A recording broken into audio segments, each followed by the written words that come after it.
श्रवण करने का सौभाग्य प्राप्त हुआ। कथा के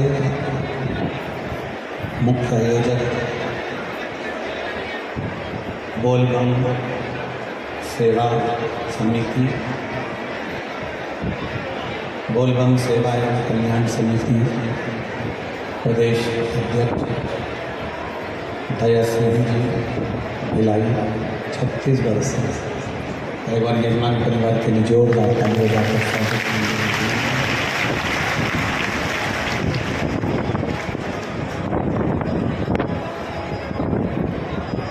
एक ऐसी समिति बोलबम सेवा एवं कल्याण समिति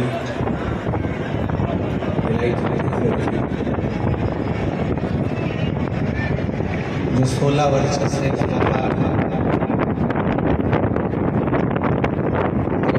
की पालकी बारात इस भिलाई शहर में नित्य आयोजित करते हैं।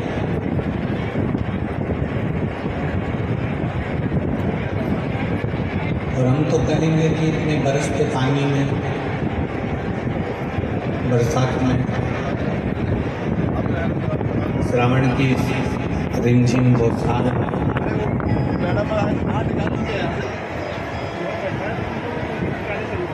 5 दिन के अंदर इतनी बड़ी व्यवस्था करना सबसे कठिन काम है, सबसे कठिन। और दया सिंह जी, आपको बहुत बहुत धन्यवाद।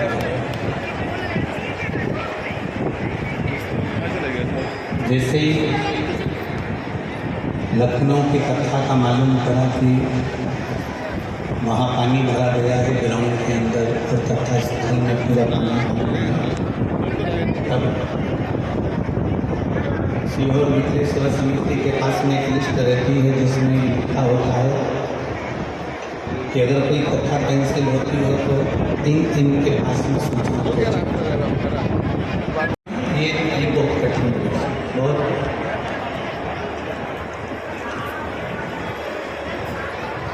और वो भी इस पवित्र छत्तीसगढ़ की धरा पर।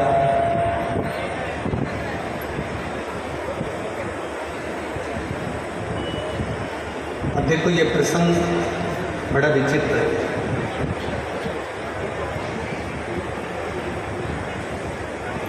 लखनऊ में एक कथा जी मत करो, रात करते हो कि शंकर जी को एक लोटा जल चढ़ा। हम जिनसे जुड़े हैं वो कहते हैं कि मूर्ति बाहर निकाल दो, घर से बाहर कर दो मूर्ति को। मूर्ति एक भी घर में नहीं होना चाहिए और जितना बन सके उतना ध्यान लगा कर बैठे रहो भगवान का। भगवान को मूर्ति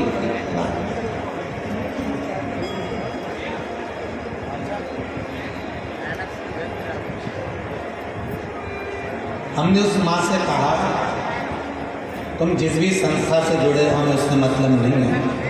उसने तुमसे कहा कि मूर्ति बाहर कर दो, मूर्ति पूजन मत करो, ध्यान लगा कर बैठे रहो।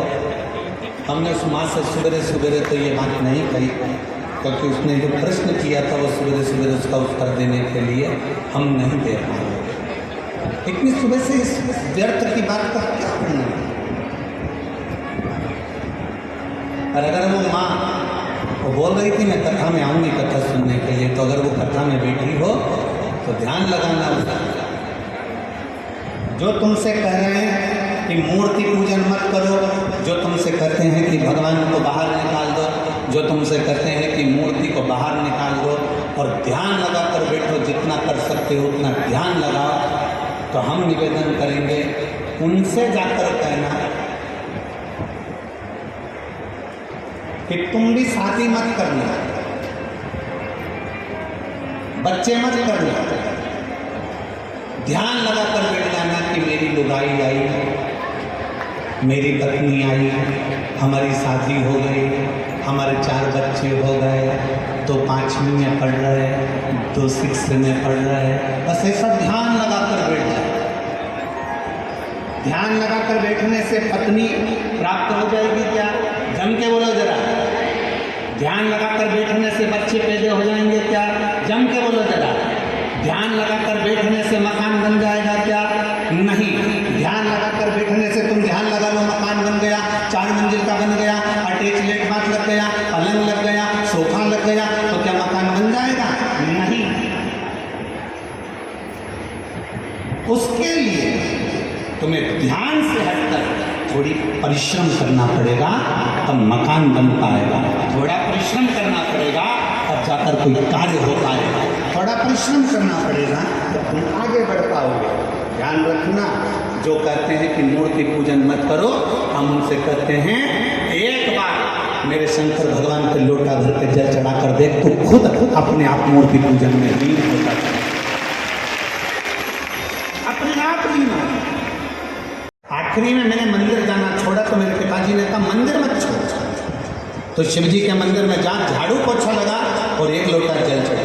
अब मैंने मंदिर में सफाई करना प्रारंभ करी और मेरे बाबा का नाम लेकर जो जल शिव जी को चढ़ाता था वही मैं अपने कपड़े पर छीट देता था और कपड़ा लेकर साइकिल पर बांध कर चला जाता।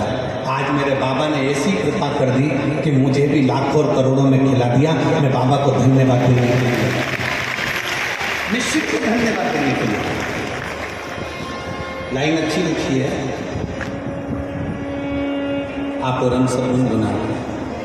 खाली ना जाता कोई दर से तुम्हारे, खाली ना जाता कोई दर से तुम्हारे, मैं भी अपने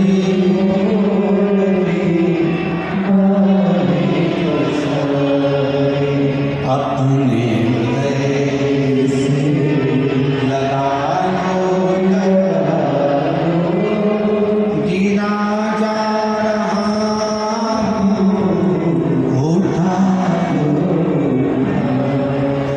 भोले अपने दर अब कौन गिरी जा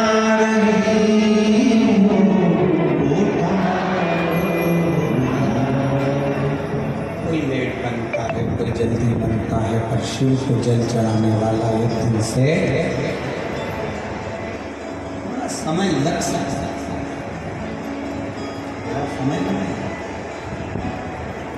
थोड़ा समय लग सकता है। यदि तुम्हारा विश्वास पक्का है, यदि तुम्हारा भरोसा पक्का है, यदि तुम्हारी दृढ़ता पक्की है, आपका भरोसा यदि पक्का है, विश्वास यदि पक्का है, हम तो कहेंगे कबाड़ा बेचने वाला हो,